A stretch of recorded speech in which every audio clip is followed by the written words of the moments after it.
Man,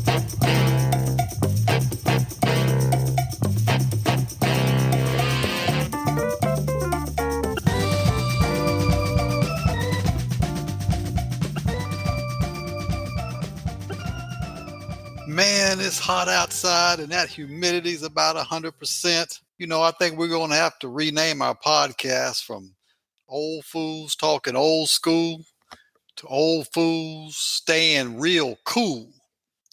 Hey, we hope y'all enjoyed this session. It's like we drove into town and, it was so hot down there. Some bugs was out, man. I mean, that windshield was just, I turned on the windshield water, just spread that mess all across there. So stopped in the car wash to get the car washed. So I was sitting back there watching it because I told them not to open the trunk. They had a bunch of stuff in the trunk. And so I was watching them until it went around to go through. And so then I ended up going around there where Rodney was. Well, she sat at the table. This old pimp sat at the table with her. And boy, he was chatting her up. She's looking like, oh, this little old man. I said, he wasn't looking at you like this little old girl.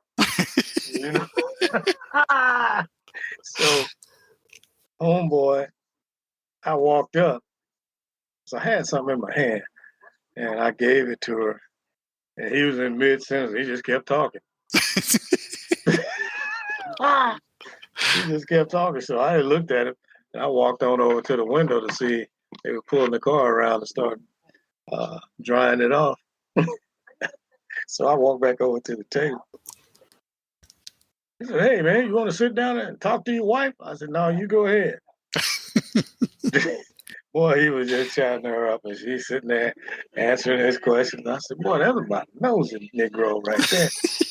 So he's an old dude, man. And I said, you made his day, because he can go back to the domino table and talk about, man, I met this little fine honey at the car wash. that Negro she was with, man, I ain't pay no attention to him. I just kept on rapping. He's like, boy, you always coming up with stuff. I'm telling you. I said, I'm telling you, that's going to be the talk of the thing. Ask 100,000 questions. Where y'all from? I was off in the distance. I heard Ron say, I guess he asked him, what did I do?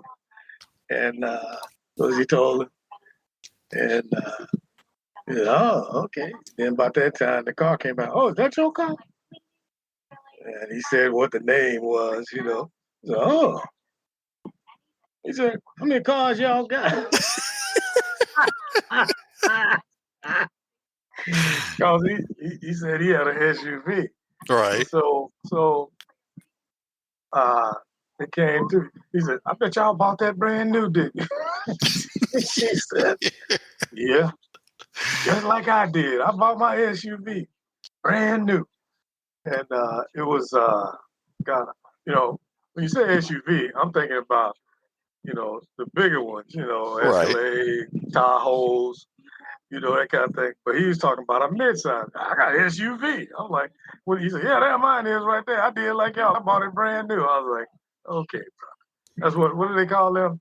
Not midsize. I guess it is midsize, but the SUV tag on it, they put it like a crossover or something like that.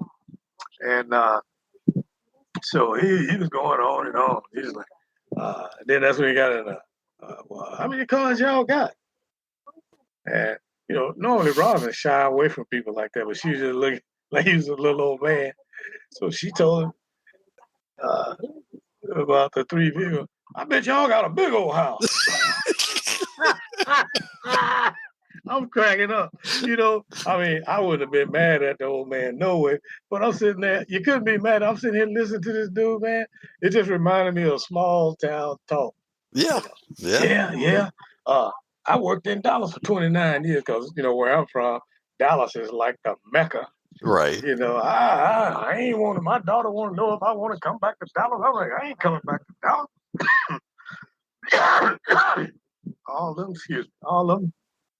all that traffic.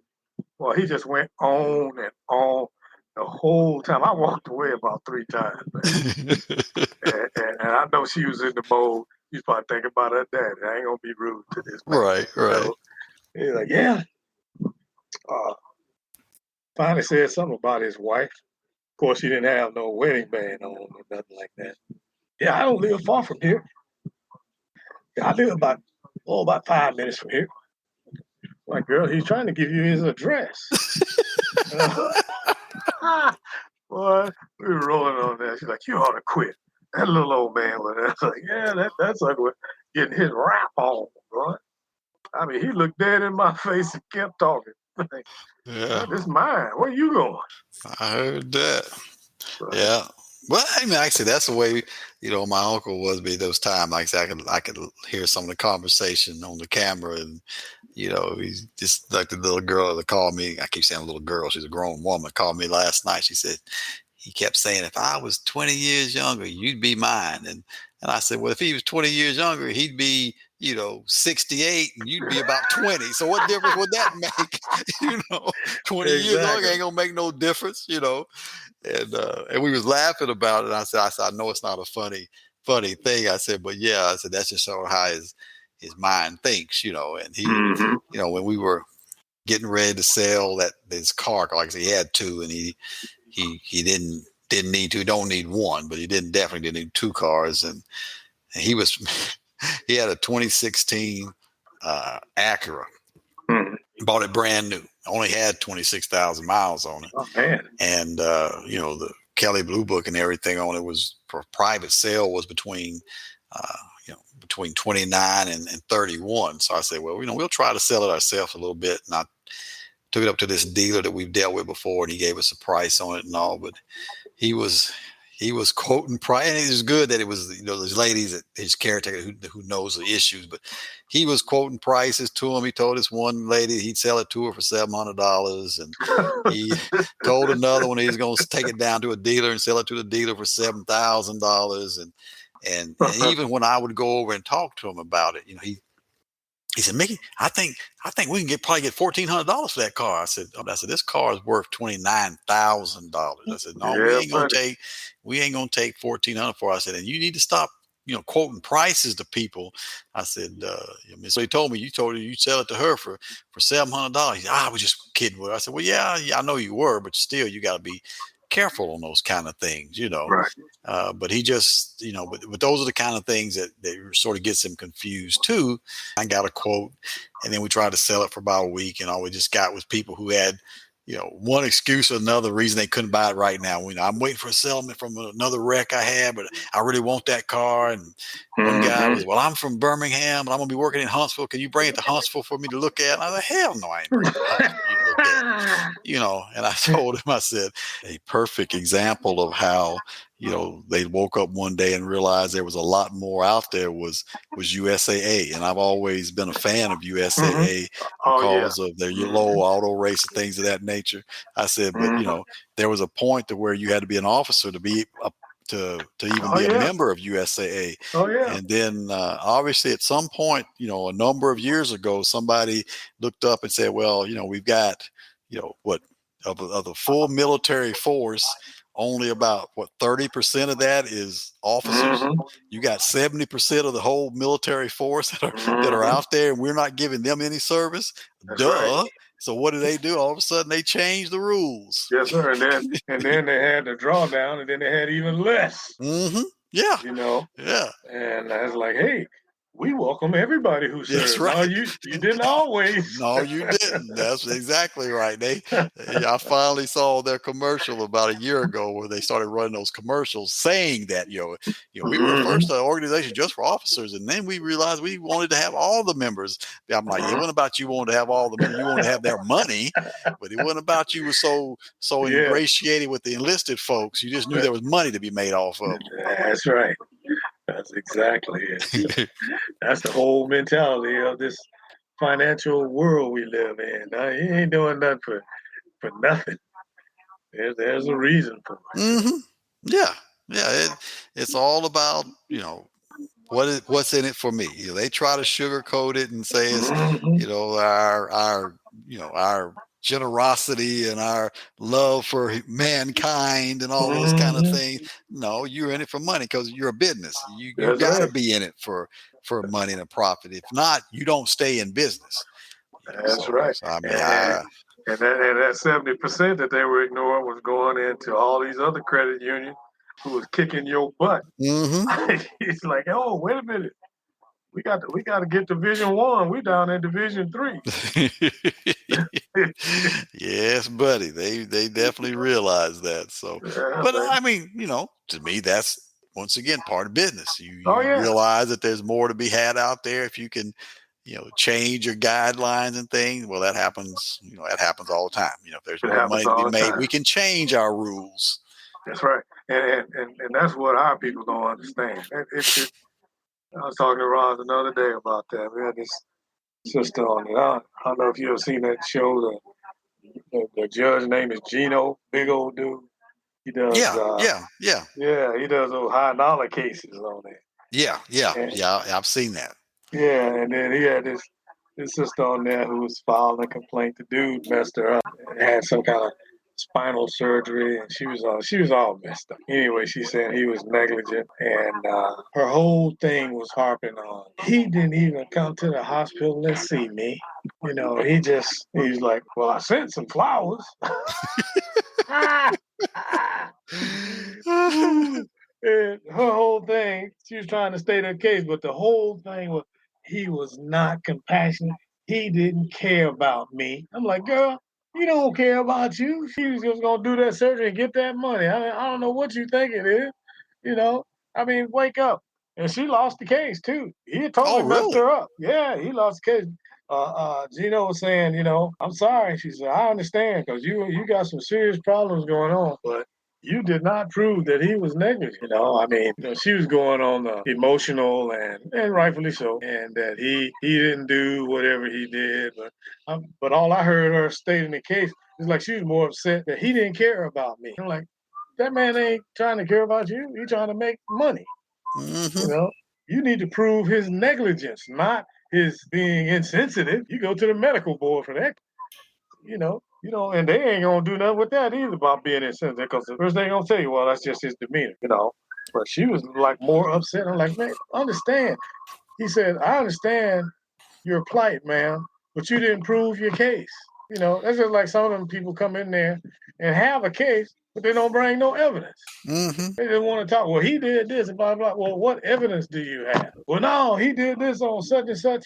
And well, they don't even. I'm lying there because they don't even have a date and time. They just going on the emotional thing. That's not what this world is run on. I understand you get emotional, but you gotta have some provable fact. Yeah, and especially when it comes to medical cases, as Yeah, I mean, yeah, you've got to prove that they did something that's beyond what's considered acceptable medical practices.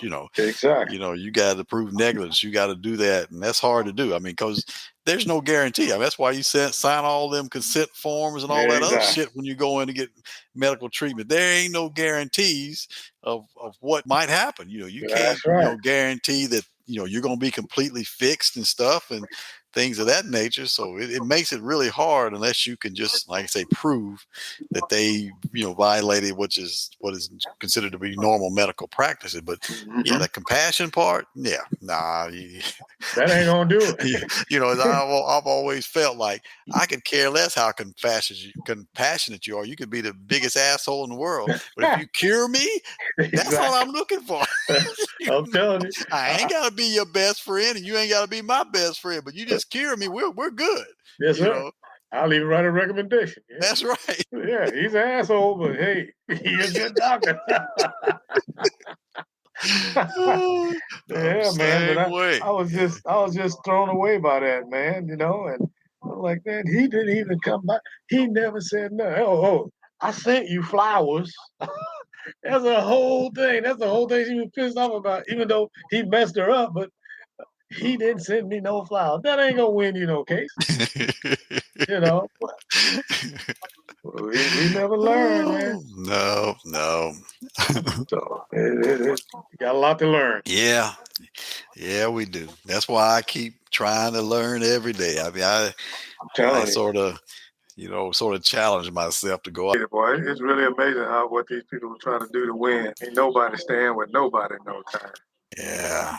Well, it's sort of been like that ever since they've introduced free agency and, in Mm-hmm. all the sports, it's all Mm-hmm. about going where the money's at, and I can understand that. Like I say, Oh yeah, your career could be over tomorrow, yeah. so you go for all you can while you in your height of your playing days and stuff. So I But understand that see, kind of stuff.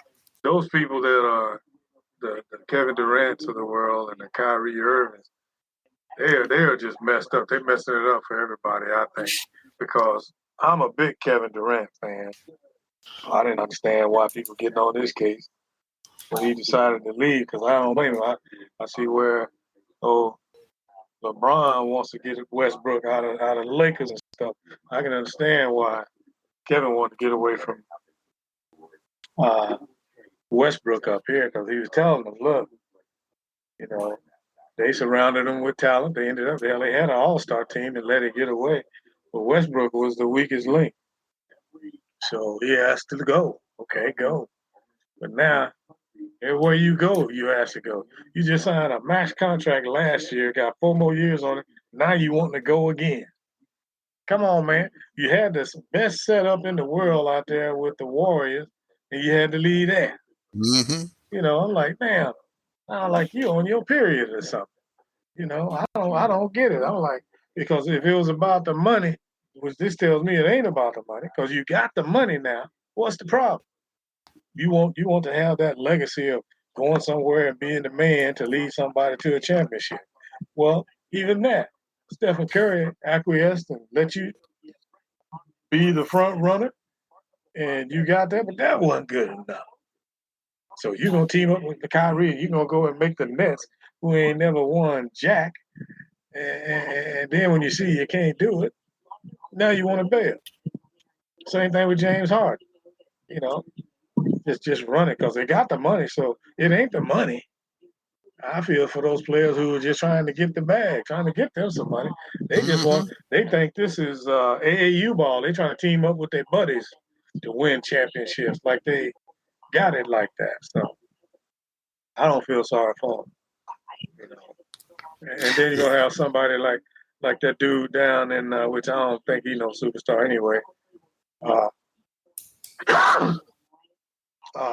supposed to be Michael Jordan's son. They used to say, what's that boy name from Miami? He got mad at PJ Tucker because PJ Tucker, hey, he's trying to get his money. He went and play. He's going to play for somebody else. Uh, Philadelphia signed him to a contract, and old boy was mad at him, cussed out him and Joel Embiid. I'm like, you getting your money? This man trying to get his money. Hmm. What are you getting mad about that for, man? They just a bunch of bitches, all of them anymore. Well, I just think, the whole, the attitudes have changed over the years and things. I know back when was it when it was it when I can't remember who it was that went to be was it at Miami when Dwayne Wade and Bosh and all them went to Miami. I think it might have been that year. Mm, uh, when Jordan came out and said, back in my day, we didn't all go to the team we wanted to beat to try to win a championship.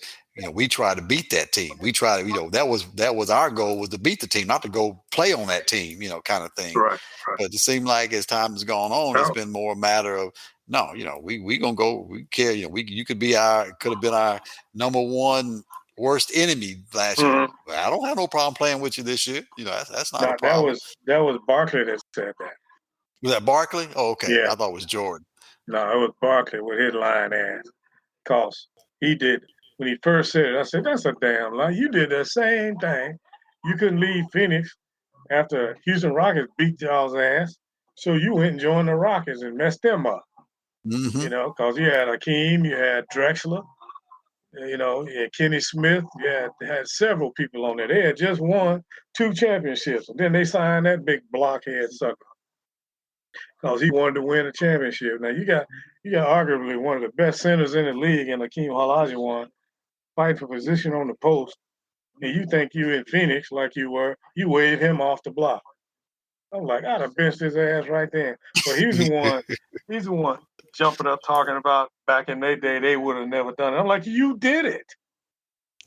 Shit, you went to Houston and tried to get on the dream team, basically. Yeah. You know? And a lot of them, a lot of them did that toward the end of their career. Yes, they did. They did that, hadn't won a championship, was trying to get on a team that could win a Yes, sir. championship. Yes, sir. Yes, sir.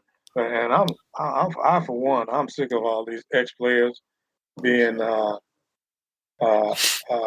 play-by-play and well, not play-by-play, but the color person The color on people, yeah, on the deal, because it's always back when I was playing. And I'm like, it's like everything else. Boy, you have a fond memory that ain't the true memory of when you played, because you wasn't all that. I mean, here now, you're listening to so silly boy's name, Kendrick Perkins. Mm-hmm. Kendrick Perkins couldn't play worth a damn. His claim to fame was giving Kevin Garnett a couple of minutes rest when he was with Boston and they won a championship. Now he's a champion. He ain't no damn champion. He on there, exposing the new players. All of them. I don't know. Barkley does that. You're taking advantage of your access to these players and now throwing it back at them as an announcer. And I think that's totally wrong. And then the first thing you want to holler, well, we're a fraternity. No, you're not. Not the way you act. And then Barkley always saw my back when I was playing. He couldn't have. Draymond Green couldn't have held me in check. Yes, he would have.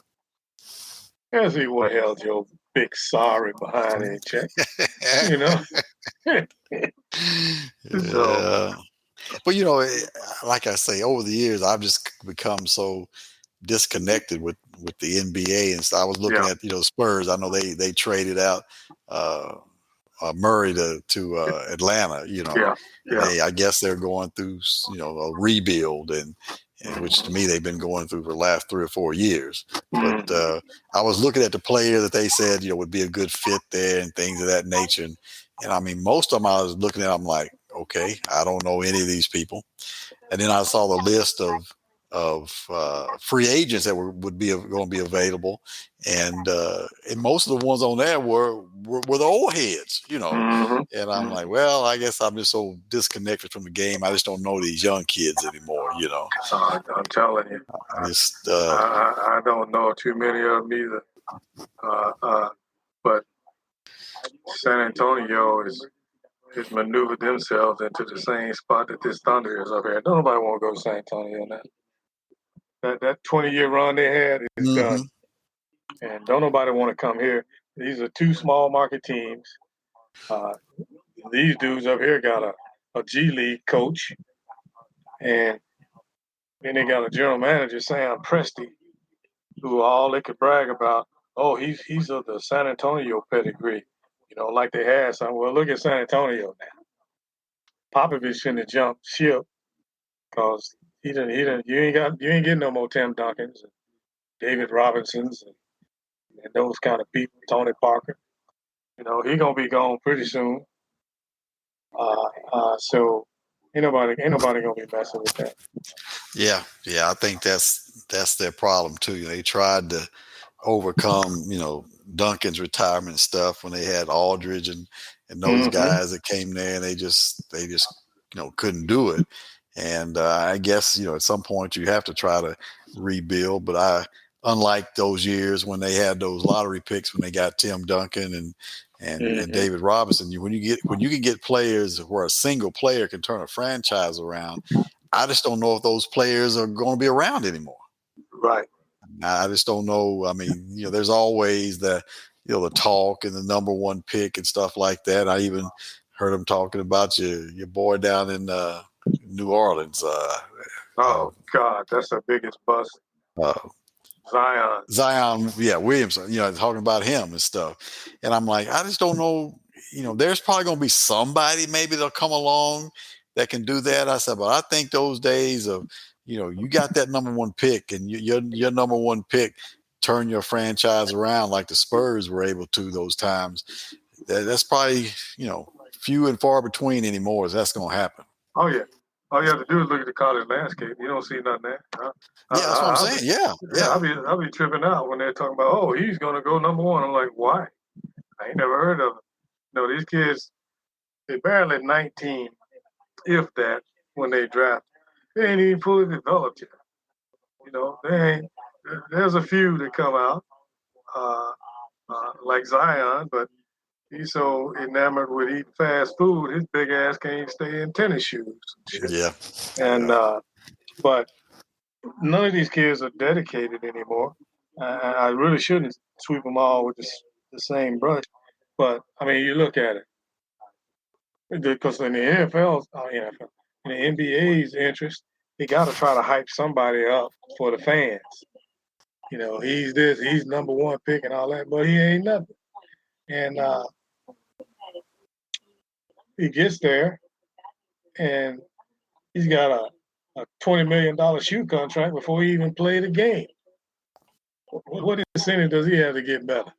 You know, a lot of these dudes used to come into the league, they had the minimum contract, and they couldn't wait to play in those like all-star games and rookie games because they got an extra check. And then they went in the off-season and worked on the game and got better. Well, hell, you're already a millionaire, and you ain't even signed your contract yet. What incentive do you have? You got enough money to take care of you for the rest of your life because half of them get all that guaranteed money. The most work they do is work to get drafted in the first round where your contract is guaranteed. After that,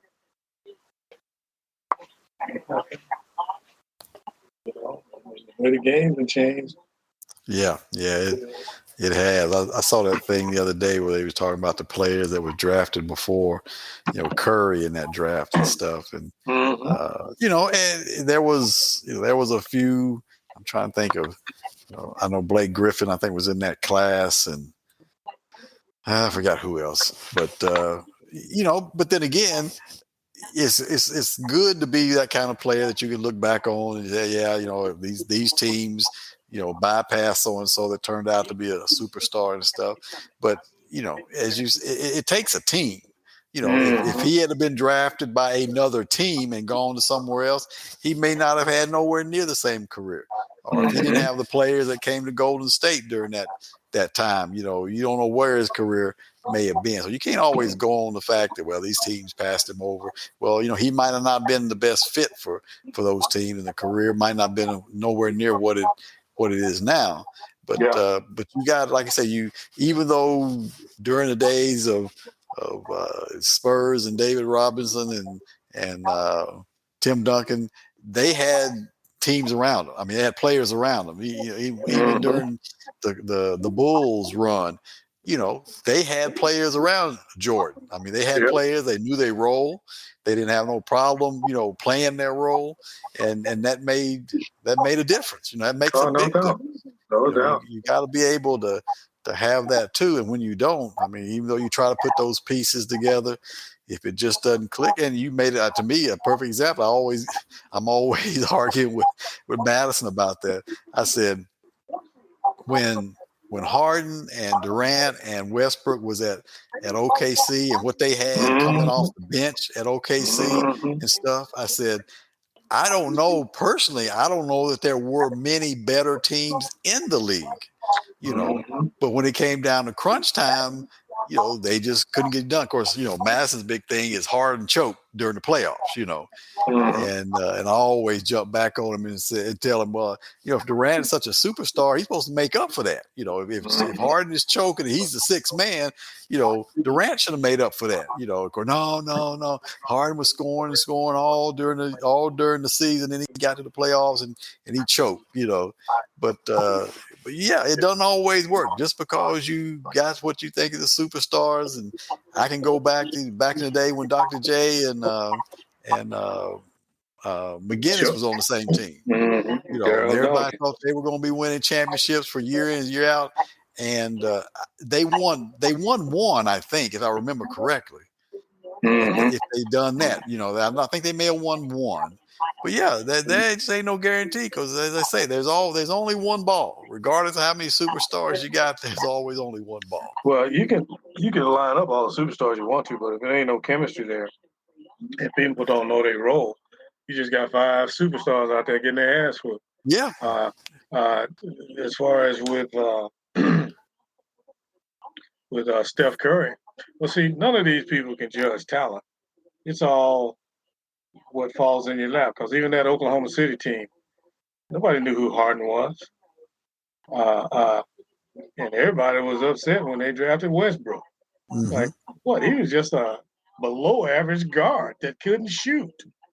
But Presley went ahead and got him because Bennett had him up here. They always wanted to get a bargain player, and what they did was because Kevin came as a part of the deal because he was drafted when they were in Seattle, Mm-hmm. and then they drafted after they got here. They drafted Westbrook, and see the other players kind of fell by the wayside. I won't say fell by the wayside, but they accidentally got picked up here because they had nothing, and then they turned into something. Just like, damn, I just had the nickname on the tip of my tongue. But he played center for him, the African dude. He developed into a good player, but they got rid of. They got rid of all the good players. They wanted to do it because Bennett here wanted to win on a budget. He wanted to pay 2 superstars and then pay the rest of them nothing.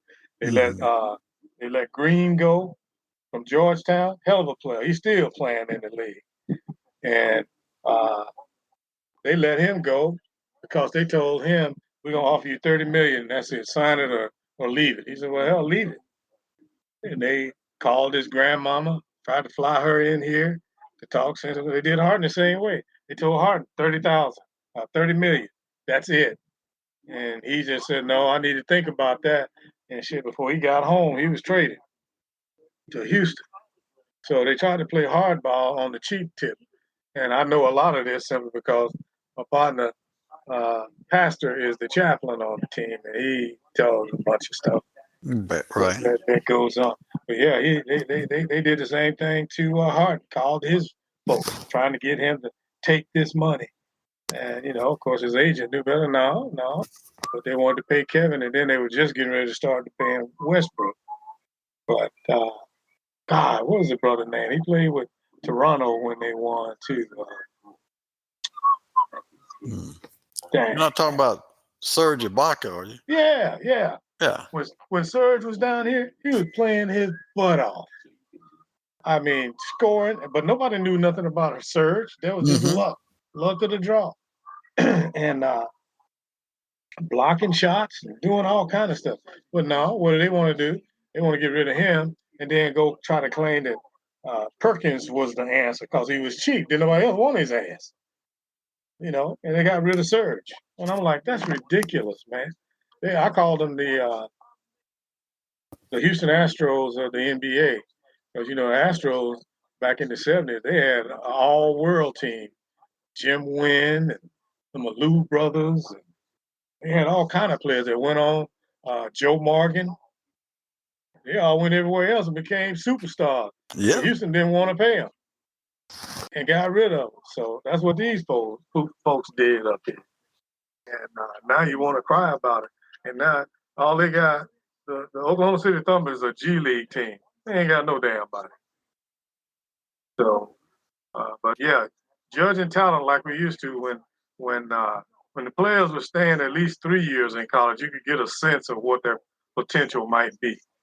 But when you come in one and done or straight out of high school, you ain't Kevin Garnett or Moses Malone, probably gonna be a bust. Yeah, because for every Kevin Garnett and Moses Malone, there's Kwame Brown. That's a good one. Yeah. That's a good Yeah, because you just never know what you're gonna get, and That's right. There were some warning signs there with him early on that they chose to ignore, and he ended up being the biggest bust ever. So yeah, you just don't know. Like you said, they don't have enough time. They don't have enough time on the court for you to figure out what they're gonna be. Exactly. What potential they got? Yeah. And then you give them that big contract. Hell, they ain't trying to go in all season and work on nothing. Yeah, they out flossing, as they say, or whatever they're doing. going down to the islands trying to kill themselves down there with them young girls. So I was telling my son, I said, back in my day, we used to get hyped for the preseason game because we ain't seen the sport in months. So now with these NBA networks and NFL networks, you watch football all year round. You ain't up for it. I remember, hey, we knew the Stars weren't gonna play but half a quarter, but we were right there looking at that game, boy. Football season, Now they have a preseason game on, though. Nobody even know they on. Yeah. Like I said, especially with the NBA, I just can't believe how much I've just fallen out of those games when I used to be there. Like you say, preseason, during the season, the playoffs, the whole 9 yards, right there for every game. And now I just sort of lost interest. And like I say, as a result, I just don't know the new players and all this that's coming in the league. And as the older players start to leave the league, I'm gonna even know less and less of the players. Yeah, as you get older, sometimes your interest starts to wane a little bit. Yeah, it doesn't help when your teams aren't winning. So hopefully my Spurs rebuild will go pretty quick, and they'll go back to the days of David Robinson and Tim Duncan and those dudes. But they did that with lottery picks, so I think they got to get that number one pick to be able to rebuild the right way. Hey, thanks for joining us for this session. Join us again next time for Old Fools Talking Old School. Peace.